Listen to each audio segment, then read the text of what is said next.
Last time, we dove into the art of crafting the perfect lie in this wonderfully chaotic copycat mode.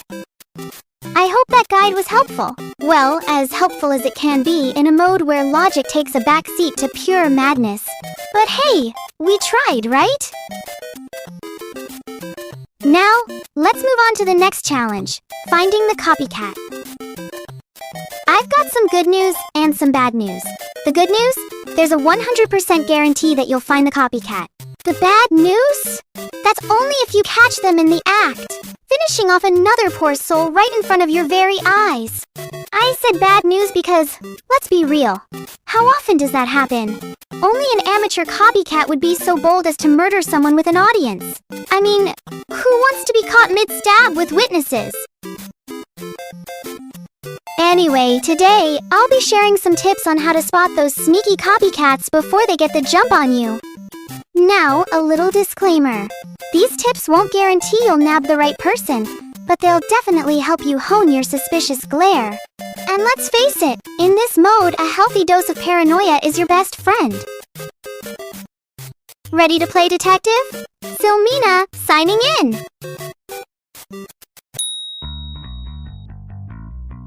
Every now and then in this mode, you might stumble upon a pair of people doing tasks together. Let's say you spot Ada and Emil heading off to the bedroom area. Now, I know what you're thinking. Something steamy might be going down. But nope, they're just going in there to make the bed. Adorable, right? A little domestic bliss in the middle of chaos. But wait a minute. Time passes and only Ada emerges from the room. Curious, you decide to check things out. And what do you find? Poor Emil, flat on the floor, dead as a doornail after what seems to have been a seriously tiring bedtime. Was it a lover's quarrel? Or something more erotic? Who knows? One thing's for sure. If you see a scene like this, there's a pretty good chance Ada's our copycat, taking Emil out while he was busy thinking something. Well, something along the same lines you were when they went in together. So, to cut to the chase, without all the cheeky, spicy commentary, if you see two people go into a room and only one comes out alive while the other's taking an eternal nap, you can bet your bottom dollar the one still standing is the copycat, so keep your eyes peeled. In my last video, I talked about how copycats can be sneaky during meetings by staying totally silent. They'll just chill in the corner, pretending they're too cool to care, while secretly plotting their next move. Still, they can also be the life of the party. Some copycats will suddenly turn into chatty Cathys, asking questions, making suggestions, and generally trying to convince everyone they're as innocent as a lamb. As a detective, keep an eye on both types, the silent stalkers and the overly enthusiastic chatterboxes. Either could be a copycat just waiting for their moment to strike.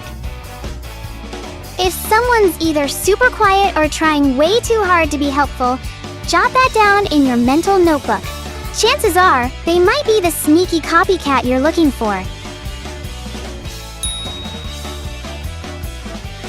The copycat in this mode has a sneaky little trick up their sleeve, which is a secret door that lets them zip around the map faster. So, if you spot someone on one side of the map, but then they magically appear on the opposite side in record time, you might want to start eyeing them suspiciously. Let's say you catch someone in the control room, casually fixing some wires. You think, okay, they're busy, all good. But then, you stroll over to the recreational room to handle some tasks, and there they are again, looking way too relaxed for someone who's supposed to be on the other side of the map. What happened? Well, they probably just teleported using that secret door, practically screaming, "Hey, I'm the copycat!" Speaking about the control room, that room is actually the copycat's personal playground. It's creepy enough without any backdoor escape routes, so any poor detective wandering in there is basically a sitting duck. Meanwhile, the copycat can just pop through the secret door, reappear in the recreational room, and act like nothing happened. And hey, it works both ways.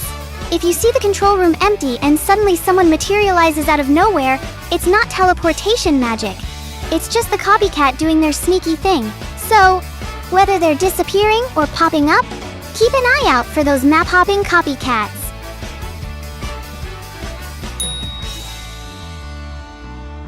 What's a detective's first move when they stumble upon a dead body? Most of them will hit the big red button and call an emergency meeting. Then, they'll proceed to describe the scene, detailing exactly where they found the body, and probably throwing in some dramatic flair for good measure. And of course, there's a rare breed of detective who doesn't follow the script. These legendary detectives might just stroll away from the scene of the crime, hoping to catch someone lurking nearby and finger them as the copycat. But honestly, that's about as common as finding a needle in a stack of needles. Most of the time though, you'll see the panic button get pressed, and the meeting gets called. That's why if you ever see someone casually sauntering away from a dead body like they've got better things to do, there are only two possibilities. Either they're that super rare detective playing it cool and hoping to sniff out the real copycat, or, more likely, they're the copycat who just clocked out after finishing their grim job.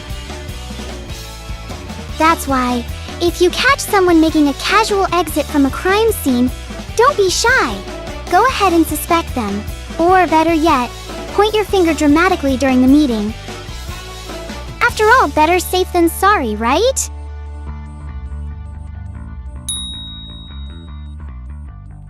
As a copycat, the top priority is to eliminate detectives with all the stealth of a ninja on a secret mission. That's why you'll often see them aimlessly wandering around the map, just waiting for the perfect moment to catch someone alone and then silently finish them off. The result? A bunch of copycats roaming around like they're lost at a theme park, doing absolutely nothing productive.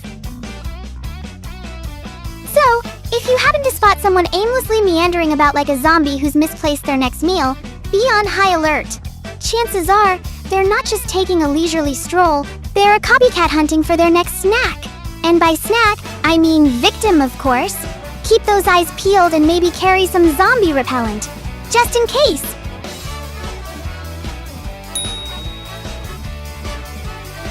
Ever heard the saying, birds of a feather flock together? Well, it applies to detectives too. Since they're scared of wandering alone with copycats lurking around, you'll often see them sticking together, chatting away and tackling tasks in groups. Especially if they're using voice chat, they're coordinating like a well-oiled machine. As for the copycats, they don't have to worry about being hunted. They're the ones doing the hunting. So, they can wander around solo without a care in the world. If you see someone cruising around by themselves, they might be a copycat just waiting for their moment. Of course, copycats can use this to their advantage too. They might stick close to a detective, build up some trust, and then, when a body's reported, they can say they were with that detective and vouch for their innocence. It's all about setting up that trust, just to break it when the time's right.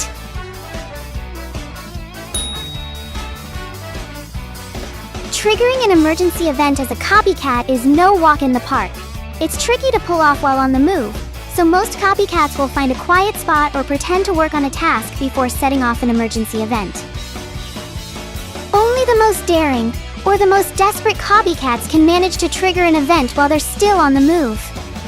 Therefore, here's a little tip for you. If you see someone running around when an emergency event kicks off, there's a pretty good chance they're either a detective or just a bystander who's not a copycat. That means you can rule them out as potential copycats and narrow down your list of suspects.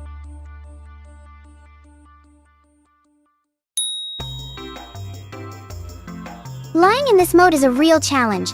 Unless you sprinkle in a bit of truth to build some trust, you're probably going to get caught and kicked out pretty quickly. Even experienced copycats find it tough to keep up a lie. So, what does that mean? It means copycats usually mess up lying more than they mess up eliminating people.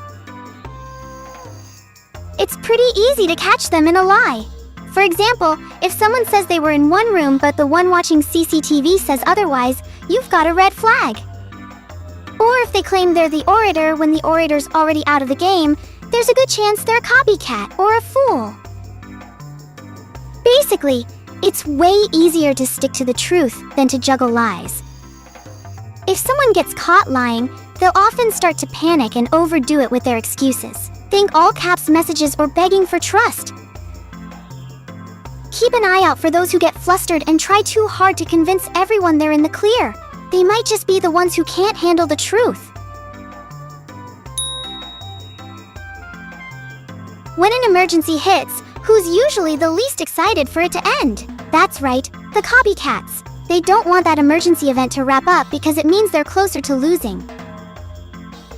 During an emergency, you might see them running around aimlessly, looking for the perfect time to strike and take out a lone detective. So, if you spot someone meandering around during an emergency, there's a good chance they're a copycat.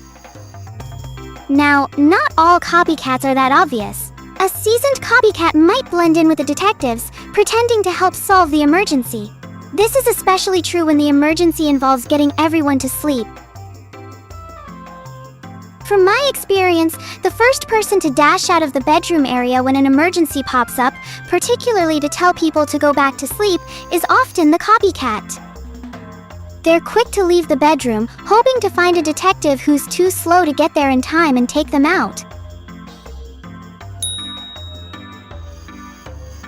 Copycats are pros at covering each other's tracks, whether it's during the action or in the meeting phase. If you're a detective or you've figured out who the copycat is, here's a little trick. Accuse them and watch who jumps to their defense like a knight in shining armor. This move is risky because if the copycat doesn't get eliminated in that meeting, they might just make you their next target. But overall, if someone's going all out to defend a suspected copycat, there's a good chance they're in cahoots. So, keep an eye on those overzealous defenders. They might be working together.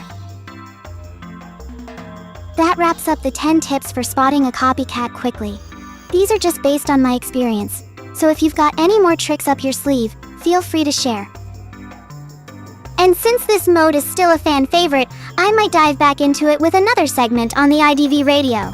I'll let you know if I decide to do so. Thanks for tuning in. Silmina, signing off. See you next time, folks.